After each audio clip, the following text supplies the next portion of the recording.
Welcome to the deep dive. Today we're jumping into something really extraordinary.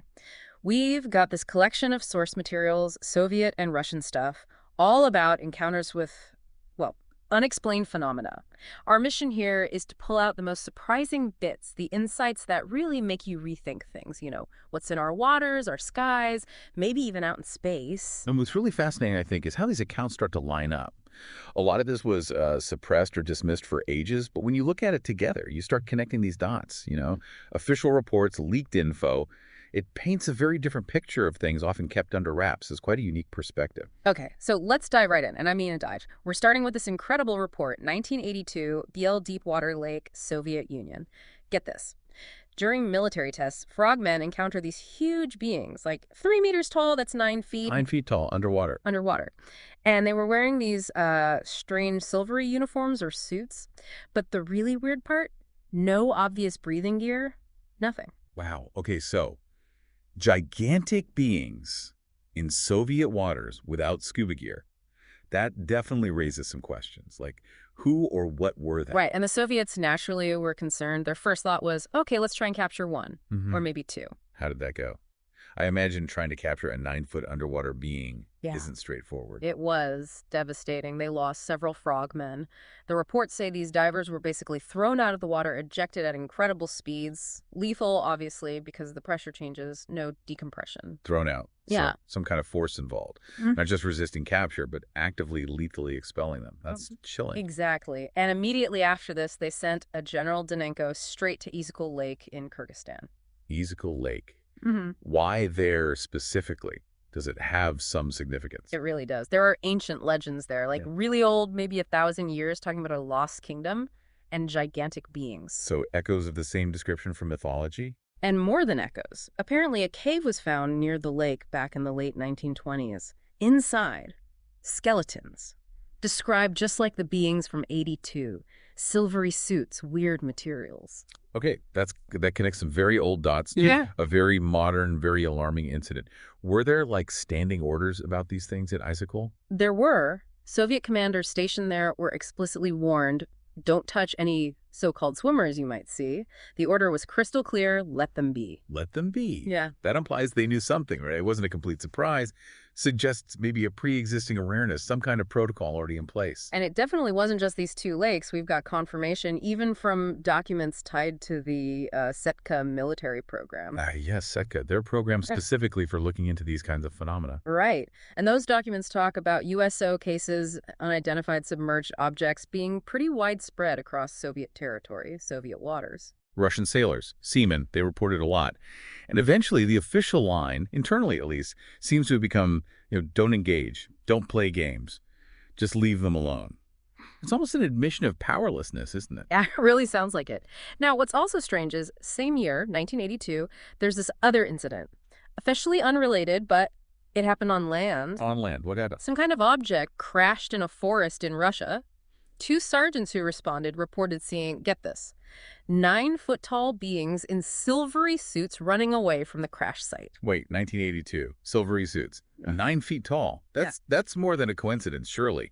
The timing, the description, it lines up almost perfectly with the lake encounters. It really makes you wonder. And it wasn't just those few spots. Similar beings were apparently sighted in other lakes too, especially in areas known for high UFO activity.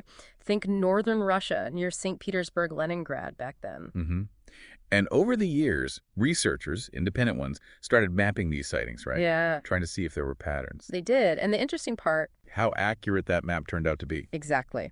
A scientist named Plaxon, who is actually in the Setka program, later revealed that Setka had its own secret map of UFO hotspots. And let me guess, the two maps. Very, very close. Both highlighted the same areas. Central Asia, near Iran, the Pamir Mountains up north, the Black Sea, parts of central Russia. That kind of corroboration from independent research and a classified military program, that's significant. It suggests these weren't just random, isolated events.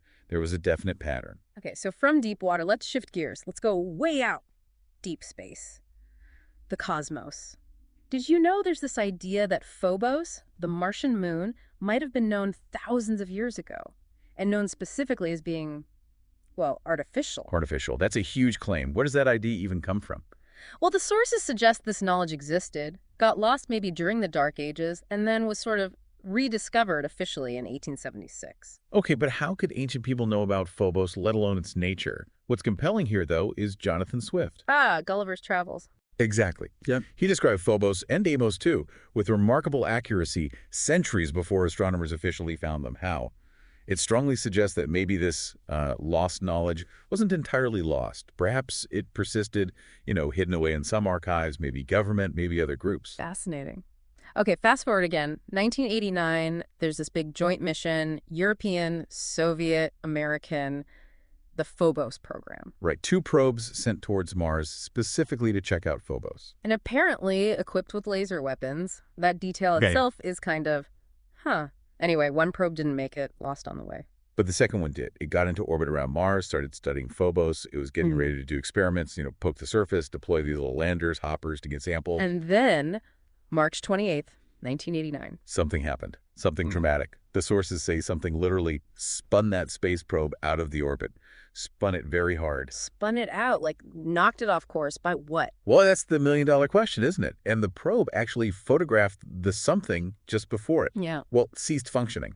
It photographed it. What did it look like? The photo apparently showed an object, described as lentil-shaped, Yeah. and huge, estimated around 25 kilometers across. 25 kilometers, that's enormous, near Mars's moon. Exactly. And that photo was sent back. It reached GL-Cosmos, the Soviet space agency, JPL over in the U.S., and probably others involved. So people saw this image. What was the official or even unofficial Soviet reaction back then? Well, remarkably, given the times this was during Glasnost, remember some Soviet officials actually talked about it somewhat openly. In newspaper interviews, they mentioned things like a swarm of small bodies near the probe when it went offline, and also this very strange, huge object seen right next to Phobos just before the probe was lost. And didn't some top scientists even joke about it? Sort of semi-jokingly, yes.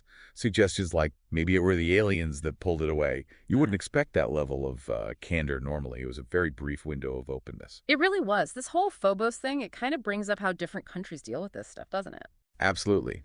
The sources we looked at paint quite different pictures. Like the U.S. approach often seems to be, well, deny everything, lie and pretend UFOs don't exist. Or blame it on swamp gas, weather balloons, you know the drill. Whereas the Soviets, they also tried to deny or cover up initially.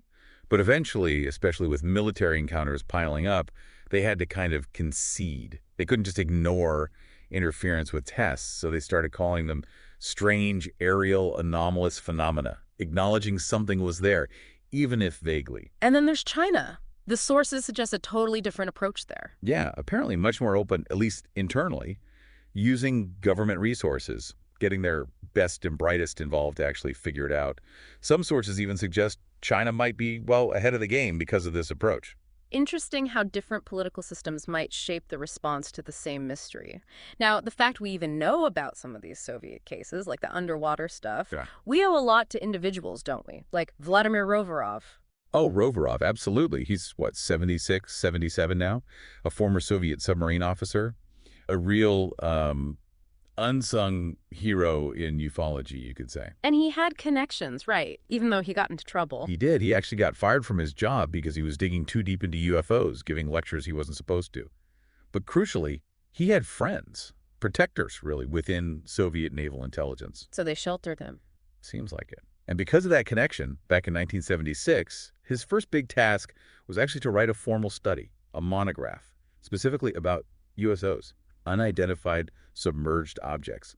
That work kind of makes him one of the founding figures of Soviet ufology. And it's through people like him, especially during that Glasnost period you mentioned, that some of these previously secret reports surfaced, like the one from 77. Ah, the 9 discs, yes. Yeah. Reportedly showed up at a secret Soviet naval base. Just kind of buzzed around, did whatever they wanted, basically showing they could operate with impunity right over sensitive military sites. But maybe the most mind-bending stuff from the naval files is this Crocker research. Right, the Crocker research. Yeah. Conducted between, 75 and 80. Yeah.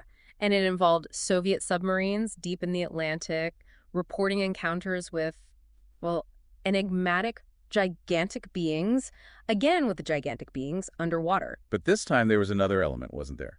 Communication. Exactly. The submarine crews reported that these beings seemed to be trying to communicate, or at least they were reacting intelligently to Soviet signals. That's That's a game changer. Not just observing, but potentially interacting. Mhm. What did the Soviets make of that initially? Well, at first they were apparently pretty nervous. Maybe it was some advanced American tech or just huge unknown sea creatures. They weren't sure. But then the research just Suddenly shut down completely between 82 and 84, and the naval commanders who were involved reassigned, moved elsewhere. why? Why shut down something potentially so huge if they thought they were interacting with something? That's the big question, isn't it? The official reasons remain murky, but more information keeps trickling out. And what's the sense among people who've seen this info? What do they think was encountered down there? The growing consensus seems to be that whatever the Crocker research stumbled upon, it was something that's not human, not of human origin. Not human. That suggests they might have confirmed, at least to their own satisfaction, that they were dealing with something, well, alien, Yeah. or at least non-terrestrial, which makes the shutdown even more puzzling. Unless they decided it was too dangerous, or maybe they established some kind of contact they didn't want known. It leaves so many questions unanswered. Makes you wonder what else is hidden in the really deep places, like the Mariana Trench? Absolutely. So, wrapping this up for today, what does all this mean for you listening in? We've gone through these sources, tales of giant beings in Soviet lakes, strange objects messing with Mars missions, maybe even entities trying to talk to submarines. It's quite a journey through the hidden history books, isn't it? Yeah, it really is. And it shows that these incredible reality-bending mysteries aren't just stories. They're things that have been encountered, documented, often by military forces, and then, quite deliberately, kept quiet. And when you connect these dots, like we've tried to do today, these accounts spanning decades, from deep oceans to outer space, Hmm. they really force you to maybe reconsider the edges of our reality. It's not just what happened, but why it was kept secret. And what does that secrecy mean for all of us, for our future? Yeah. These deep dives, they always seem to bring up more questions. And maybe the big one for you to think about after this is, if this is some of what the Soviets encountered, what hidden knowledge might other countries be sitting on? And how different would our world look if these strange aerial anomalous phenomena, as the Soviets called them, were actually studied openly, discussed honestly, everywhere? What might we learn?